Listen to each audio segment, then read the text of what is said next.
This is the turning point, by the way. Is when you write your goals down clearly, they take on a power of their own in your mind. You pull them out of the air where they have no substance at all, and you write them down on paper, and now you have something you can touch. Your goals must be in writing. Many people say, oh, I know exactly what I want. And I've met and worked with these people over the years, and you know something? They're almost all failures. They say, oh, I know what I want. I don't have to write it down.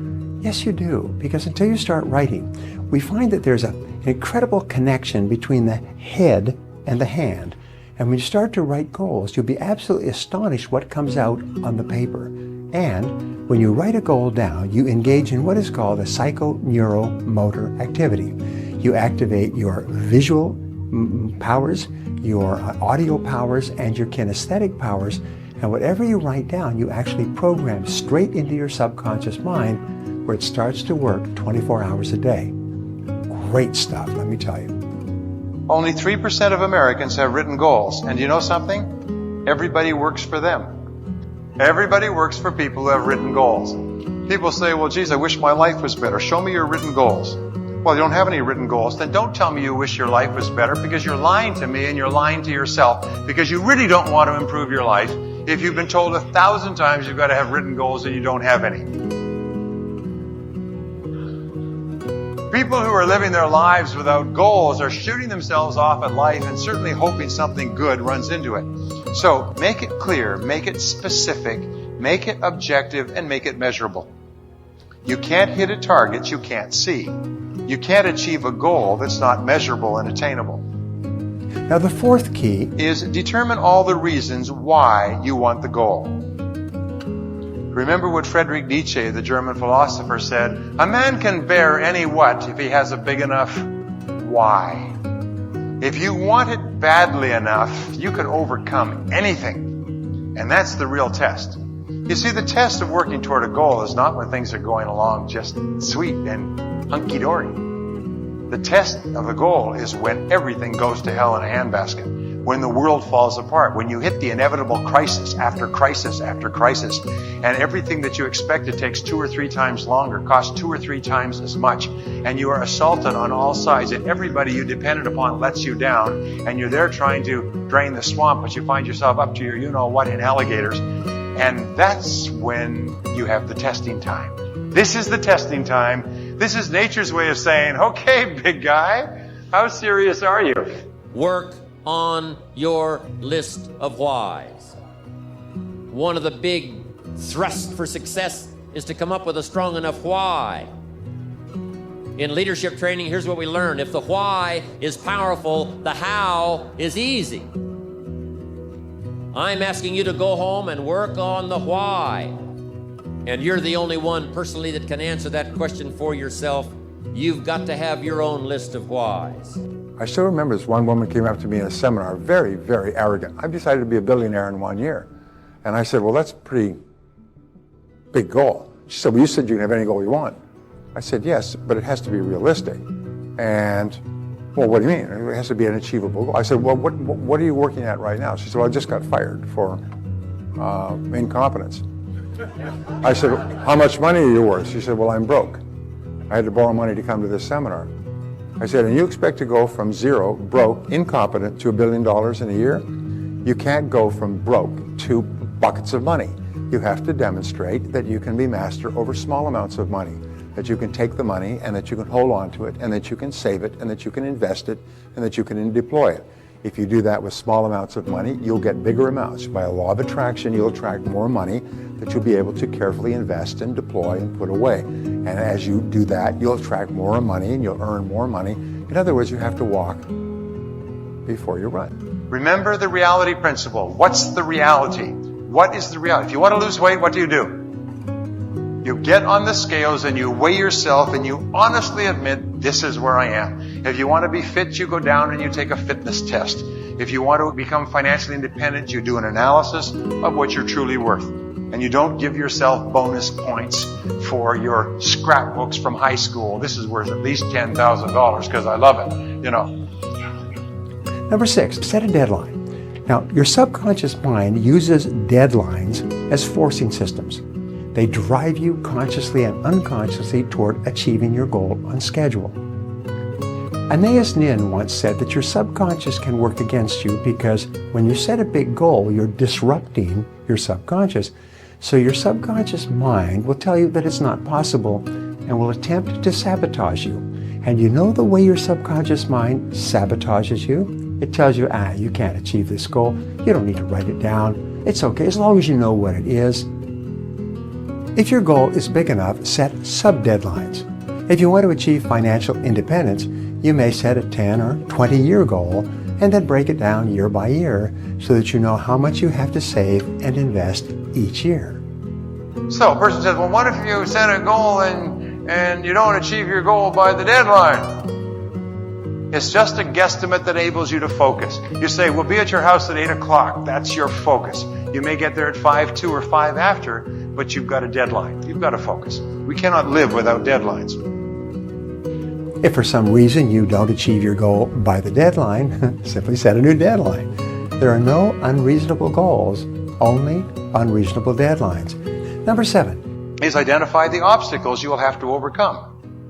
Now this is very important because with regard to obstacles, there's always something that stands between you and your goal. The rule is if there are no obstacles, it is not a goal, it's merely an activity. You know, lunch. What are the obstacles between here and lunch? There are no obstacles. We go for lunch at 12:15. That's an activity. So therefore, if there are no obstacles, there are no goals. Now, there's a very powerful principle called the principle of constraints. This principle of constraints is, I think, revolutionary. And what it says is that there's always one limiting factor or constraint or bottleneck between you and your goal that sets the speed at which you achieve your goal. So the question is, once you're clear about your goal, and let's say it's a financial goal, is what is the bottleneck that holds you back? For example, I will say to a company, what is your goal? Well, it's to grow in sales and profitability. What's the constraint? More sales. If you had more sales, would you achieve the goal? Yes. So what is the constraint behind that? Better trained salespeople.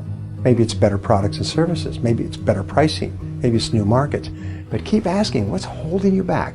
What sets the speed? Now, the 80-20 rule applies to constraints. Fully 80% of the reasons that are holding you back from achieving your goal are inside yourself. They're not on the outside. Average people always blame their problems on external circumstances. Top people look inside themselves.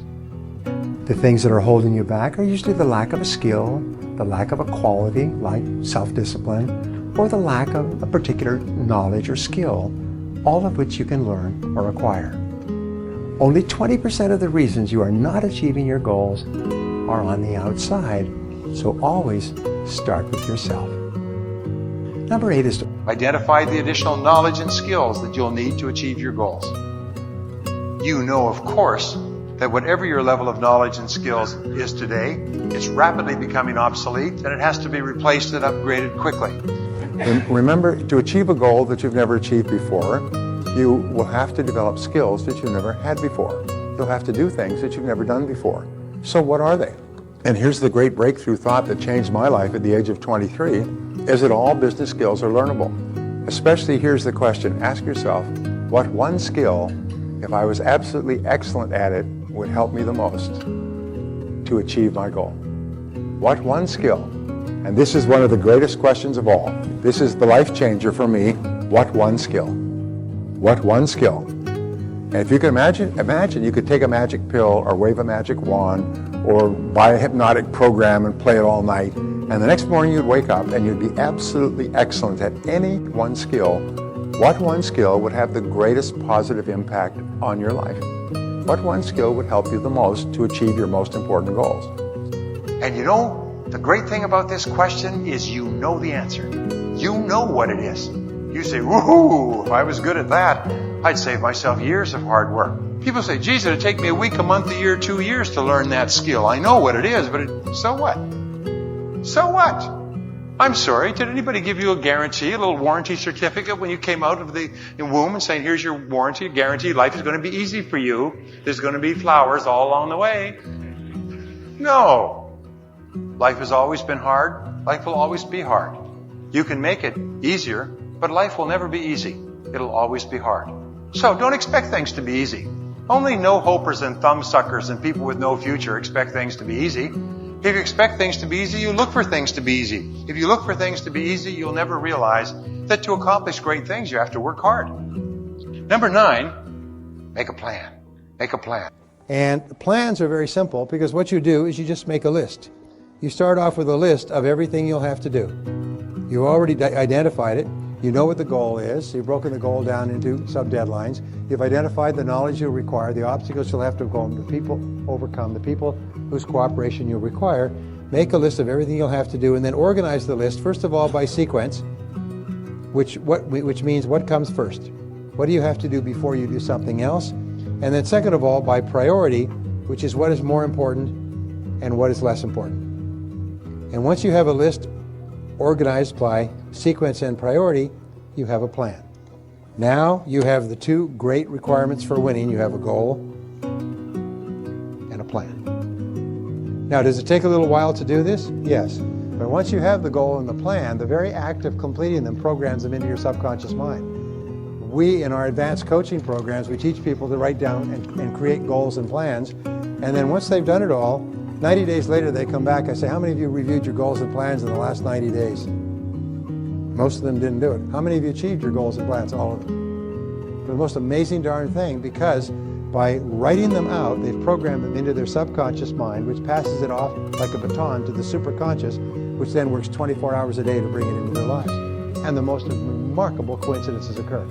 That's why people with goals and plans, according to the best research, accomplish 10 times as much as people without goals and plans. 1,000% more than people without. So write down what you want, make it clear, so that the universe can help you get it. Number 10. Visualize.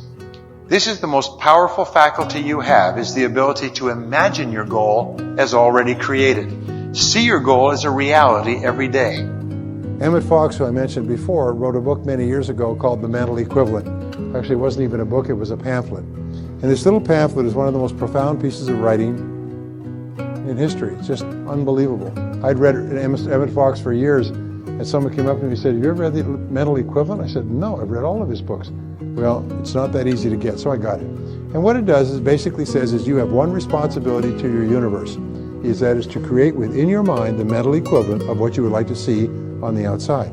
If you will do that, all the mental laws that we've talked about and many more that we haven't had a chance to go into will all work. Just like click, click, click, click, click, they'll all work. And what you want will appear on the outside by the law of cause and effect, belief, expectation, attraction, correspondence, and so on. Your job is to give to the universe an absolutely crystal clear picture of the goal that you want, which you can only get by thinking it through and writing it down. Number 11. Is back your goals and plans with persistence and determination. This is so important. 95% of the goals that you will set for yourself in life, according to the research, you will attain, as long as you persist. As long as you become unstoppable. Because if you don't stop, you must attain your goals. The primary reason why people don't attain their goals is, first of all, they don't have them, and second of all, they stop. Your persistence is your measure of your belief in yourself. And here's the most important point, is that every time you persist, your belief intensifies. When your belief intensifies, your desire intensifies. When your desire intensifies, your motivation intensifies, which makes you even more driven to persist in the attainment of your goals, which increases your self-esteem and your self-belief and your motivation and your desire, which causes you to persist even more. So your persistence is your measure of how much you believe it's possible. Every act of persistence strengthens you and increases your ability to persist even more. Everything you do builds habits of success that lock in deeper and deeper and which ultimately guarantee your success. Remember, finally, there are no real limits on what you can accomplish except for the limits that you place on yourself.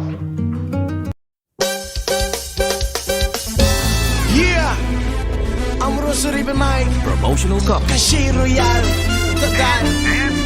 Tuturin ko ng style. Ang to amit hindi ni.